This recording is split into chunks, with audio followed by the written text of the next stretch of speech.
Today Lucy wants to show you her new Valentine's Day hamster cage setup. Lucy lives in a 20-gallon tank, which we believe is the perfect size for a dwarf hamster. But for a Syrian hamster, our hamster Pippi lives in a 40-gallon tank. We found that the tanks are much more suitable for our hamsters because they tend to keep the hamsters a lot safer, and there's no levels for them to potentially fall off of.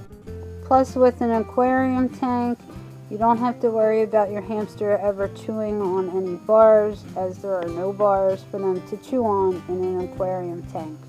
With the mesh lid, there is plenty of ventilation for our hamsters, and we do not need to worry about any ventilation problems. If you read some hamster books or go to a pet store, they will often recommend small hamster cage, the typical wire cage. But we've found the tanks to be much more suitable, and you definitely want to make sure that your hamster has enough space to run around in and for all of the necessary items to be able to fit into their house. And with most of the wire cages, you can't fit everything they need into those little tiny cages. So that's why we prefer the aquarium tanks. For Lucy's Valentine's Day setup, we used a very colorful blend of Frisco's bedding. It is paper and it is very soft and fluffy, and she has plenty of it in there, so she has a lot of opportunities to make her burrows.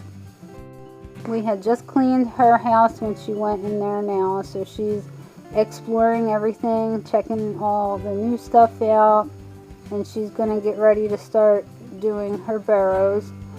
But she won't start the burrows until I actually leave the room. Especially with our dwarf hamsters, they get very, very excited when they go back to their habitat after a full cleaning. And as you can see, Lucy is checking everything out and exploring, and she has plenty to do, so she's super excited because the more that they have to do, the better off they are, the more stimulated they are. You can see Lucy's Valentine's Day foraging bed there, which she absolutely loves. She also has a few new toys, so she's checking them out as well. They love to forage in this little heart-shaped Valentine's Day bed, and she very much enjoys the crinkle bedding that we put in the Valentine's Day bed. Lucy loves to forage in her bed the most, but for some of our other hamsters, they like to forage more in other areas of their habitats. Like for Pippi, she likes to forage just all throughout her habitat, and for Magic, she likes to forage like Pippi all throughout her habitat. We hope you've enjoyed seeing Lucy's colorful Valentine's